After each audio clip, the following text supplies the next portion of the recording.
Meus irmãos, meus amigos, que a paz de Jesus Cristo esteja conosco, que as bênçãos de Deus, nosso Pai, nosso Criador, que elas possam nos beneficiar a todos. Nós vamos tratar hoje a respeito de um assunto muito importante, suicídio. Mas antes penso que é muito importante introduzir a nossa fala com a seguinte reflexão. Não sei você, não sei vocês, mas não raro para mim, ao estudar sobre determinado tema, sobre determinado assunto, eu chego à conclusão de que aquele pensador, aquela filosofia, aquela doutrina, aquela mensagem, aquela teoria, aquela tese, ela não reflete a realidade. E de nossa parte, quantas e quantas vezes, quando nós estamos estudando determinado assunto, nós chegamos por nós mesmos, a conclusões equivocadas. Por isso, penso que todos nós devemos ter humildade ao estudar. No tocante ao tema suicídio, como a doutrina espírita, como as religiões, os pensadores enfrentam este tema, envolvendo o ato daquela pessoa que se mata. Em nosso caso, como a doutrina espírita fala, como a doutrina espírita nos explica, como ela nos consola, como ela nos esclarece. De nossa parte, como espírita cristão, mesmo quando nós estudamos há muito tempo, mesmo que talvez não tenhamos passado por esse triste momento de, na família, ter uma pessoa que a gente ama ter se matado. Como não se impactar aquele que, por exemplo, lê o livro Memórias de um Suicida?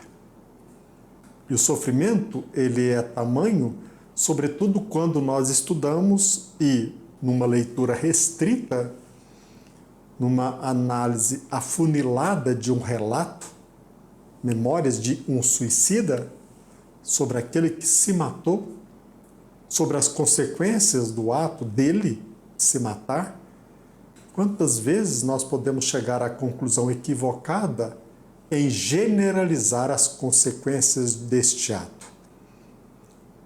Eu estou chamando a atenção de vocês, meus amigos, sobre o perigo de generalizar, porque, sem dúvida, nós podemos estar equivocados.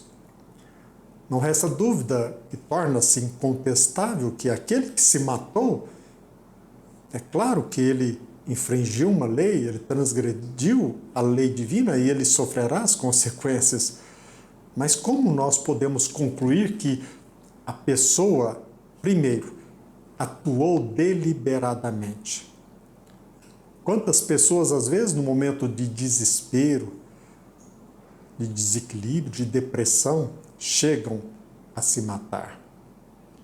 As consequências de um ato, nós sabemos, dependem de cada pessoa, de cada ambiente, de cada circunstância, de cada caso.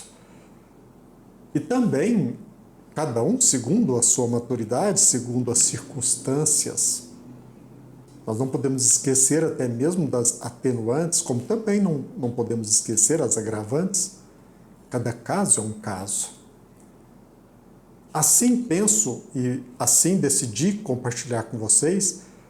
Muitos, e eu tenho percebido isso, tratam de forma inconveniente o assunto envolvendo a história daquele que se matou, sobre o ato de se matar, decorrente do malefício, do perigo de generalizar. Sobretudo nesse momento que nós estamos passando, em que o número de suicídios tem aumentado, da mesma forma também que o número de depressão.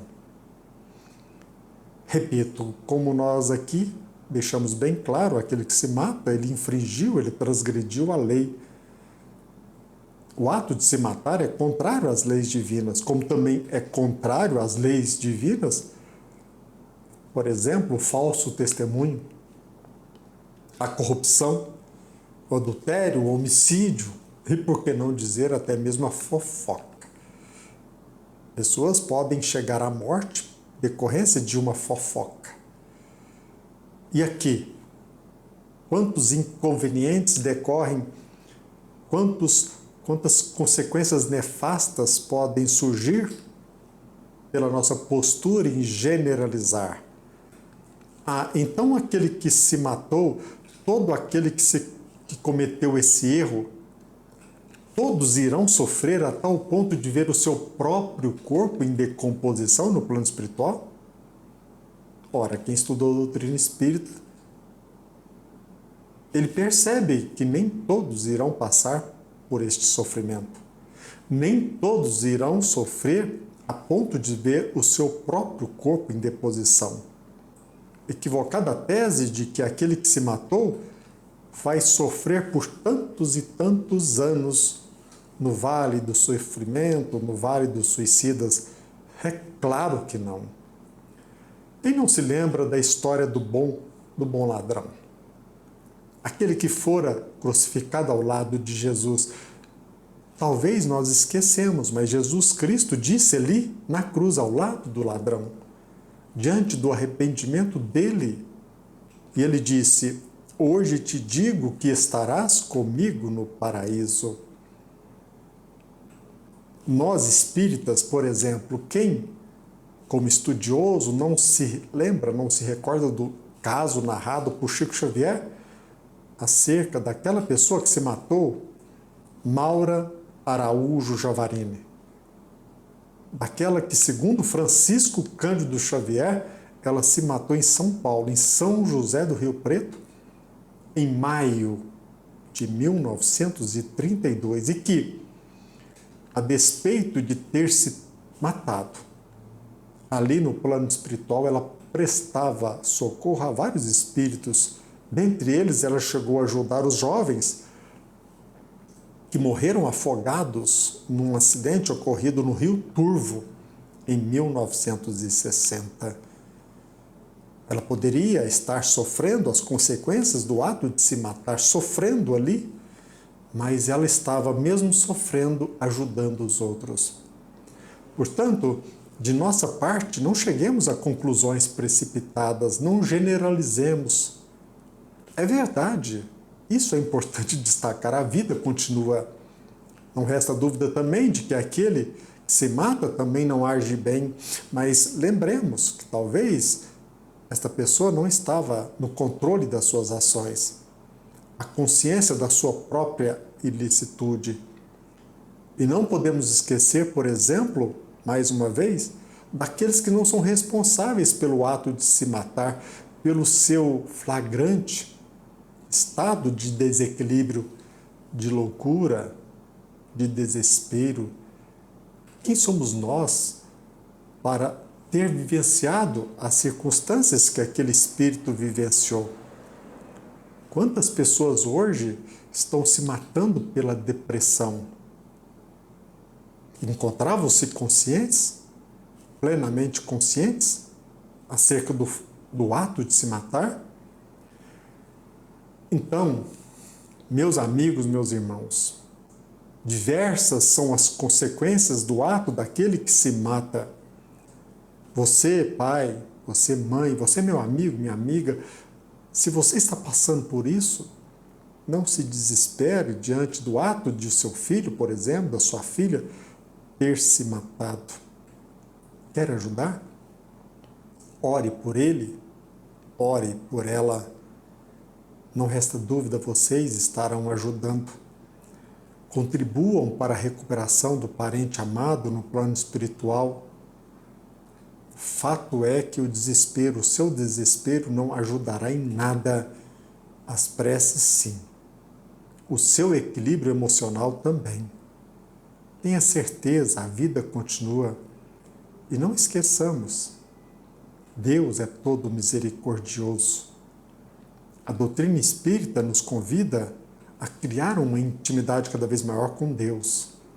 Além do mais, o Espiritismo, o cristianismo, é doutrina de vida, não de morte, porque ninguém morre, mas muitos estão se matando em vida ao pensar que aquele que tanto amou e que tanto ama encontra-se num vale de sofrimento, de dor, no vale dos suicidas. Não se deixe vencer pela angústia. A história descrita no livro Memórias de um Suicida é Memórias de um Suicida, e não retrata o destino único no plano espiritual daquele que se matou aqui na Terra. O Espiritismo é abundante em casos que apontam para destinos variados em torno daqueles que se mataram. O que pode acalmar o seu coração? O que vai te ajudar nesse processo de luto? Procure, você encontrará. E vale terminar aqui, com todo respeito, convidando-o a relembrar a frase dita por Jesus Cristo aqui quando esteve entre nós. Qual homem no meio de vocês, se o filho pedir pão, lhe dará uma pedra? Ora, se vocês, apesar de ainda serem maus, sabem dar boas coisas aos seus filhos, quanto mais o seu Pai que está nos céus dará coisas boas aos que lhe pedirem. Então peçamos a Deus, equilibremo-nos, ajudemos os outros. Só tem algo que pode mudar o futuro, é o bem.